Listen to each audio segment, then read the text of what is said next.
name is Calvin Gotts. I was born in June 29th, 1942, so I'm 81 years old. I was in the Army. Ypsilanti.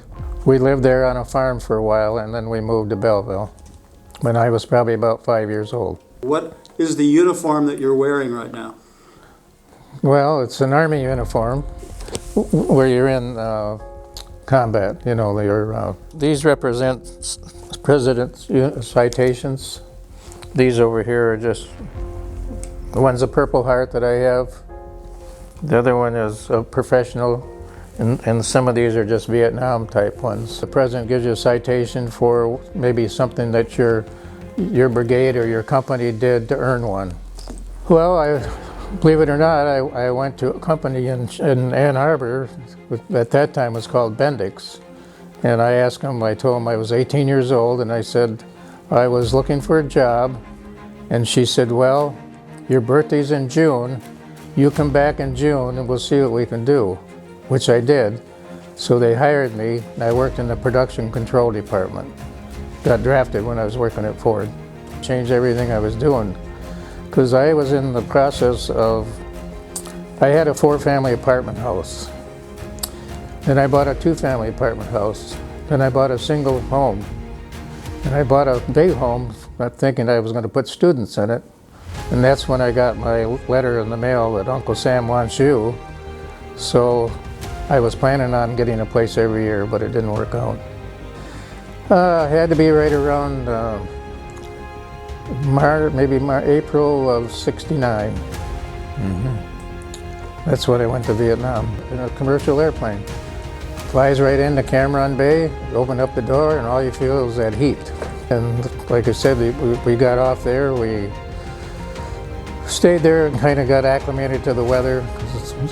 And then once you do that, then they put me on a C-130 at nighttime and flew me to the Central Highlands there to Pleiku. And that's where they give me my M16 and put me out on a quick kill range. And then that's when they put me on the chopper to go to dropping off all the mail. Things changed right there, because when we got there to that landing zone, the last landing zone to drop off the mail, this is where the E6 told me that I had to get off the helicopter. And he said that they got hit that morning, got infiltrated. And he said, we need your help. So I said to the pilot, can he tell me what to do, because I'm supposed to be with a line company? He said, yeah, if they got hit, you have to get off.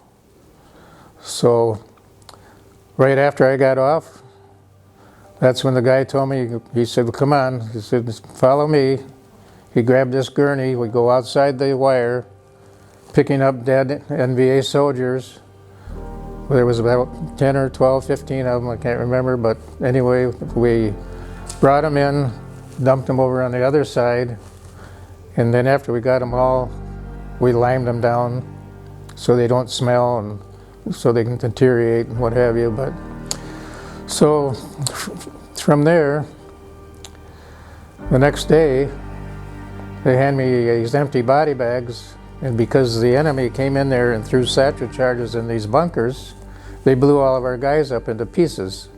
My job was to, and others too, had to pick up all these body parts, and put them in the bags so that they could be taken and see if they can discover who's who. They welcomed me. That was my welcome to Vietnam, and it wasn't a pleasant thing to do, I can tell you that. It's something you never forget. Yeah. You know, takes me away, go out to the line company, met a few people there. I was a squad leader, sergeant, and we kind of moved around here and there. And then one time there was some kind of an alert because another company had got into a firefight, and they needed our help. We were almost on a dead run, trying to get so many clicks away from where it was at. And we were running so hard and everything, I didn't even think I was going to make it. All that training that I had, I said to God, why don't you just have somebody jump up and shoot me now and get it over with? Well, he didn't answer my prayers. Captain said, you better get out there and see what they want. So I go over there, and I said, well, what's up? He said, grab your gear and get on the chopper. I said, well, where are we going? What are we doing? Don't worry about it, just get on the chopper. But when you're a four-man team out in the boonies, I mean, you got to be your own forward observer, you got to be your own medic, you got to be able to call in artillery, you know, you got to map reading, you got to do all that stuff. So they just kind of retrain you to get you so that when you're a four-man team, you got to do it. You can't rely on anybody else. We had to do this run, which is 10 miles. You run 1 mile the first day with a 40-pound sandbag in your rucksack. You got your canteens full of water, you got your ammo pouch full, your M16, and that 40-pound sandbag in your rucksack. So you run a 1 mile the first day, 2 miles the second day, until you get up to the last 10 miles, the 10th day. So we got inserted. We went a little ways. I see this great big stump, the wood line. So I said, look, we're gonna sit down here for a while. You guys can sleep if you want. I'll try to be here for a couple hours. I'm gonna keep an eye on what's going on. So anyway, they're sleeping. I'm looking around, got my M16 laying against this tree right next to me. And I look out over in the field there and I see this NVA soldiers. And he's got his weapon up here pointing it right at me. So I grabbed my M16, got it up like this and get ready to fire. He fired first.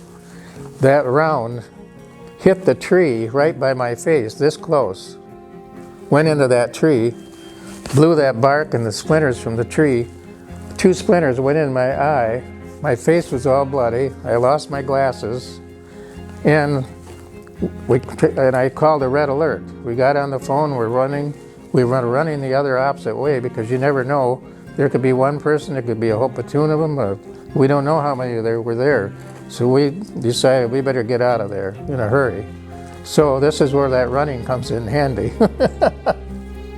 We go back. I go in right into the commanding officer's office. He looks at me and he said, you got to get to the hospital right away. And I'm going to use the vulgar word. I said, no shit, what do you think we've been trying to tell you? So anyway, they put me on a helicopter to get me to play cool, get me on another C-130, get me back to Cameron Bay because they have an Air Force hospital there. We get there, they were able to get the splinters out of my eye, give me some new pair of glasses, send me back, pulled some more missions. Well, the Purple Heart was because the enemy caused me to be injured. Right. The time that I was there, I learned an awful lot. I lost a lot of friends, killed. Sometimes were good, sometimes bad, you know.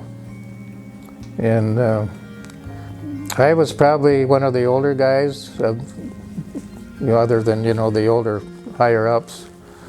And I never got into drugs, I never got into alcohol, none of that. And I just figured that because I had all that training and I would try to be alert, that's one of the reasons why I came home. When I got back home, first of all, I went to Fort Lewis, Washington. The plane went in there after I got out of Vietnam.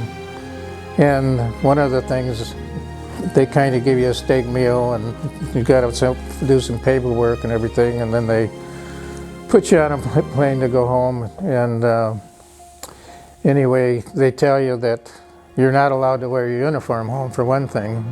And I said, what? Why is that? I said, I served my country and I can't wear my uniform home? No, people spit on you and all this and that, and you get into a fight and it's not worth it. 1970. Yeah, I got home February, March of 70. We didn't feel like we were welcome home either. When I got back to work or around different people and everything, they never asked me, well, how was your time in the service, or was that? It was just like they didn't want to talk about it. My mother and dad never wanted to talk about it, would never bring it up. I guess they just figured, leave it alone. I can hear a helicopter like 10 miles away. We used to say that was when they come to get you, that's the best sound in the whole wide world is that helicopter. Well, it means a lot because, you know, I figure, you know, I served my country for one thing. And I've always have talked about it. I have PTSD. I don't really think that I have it anymore like I had it when I first got home. And when I came up to East Jordan, I started going to group sessions over in Gaylord at the clinic over there once a week. And everybody, you know, because what they seen and what they did and all that, and that they have memories in their head and this and that, and it bothers them. But no, to get back to what you guys are doing, I think is great because it gives us a chance to tell other people, you know, what we experienced. And my opinion is I think everybody, if they're capable, should go to the service because I think it's a good opportunity. Not only do they have a trade that they can get a job from after they get out of the service,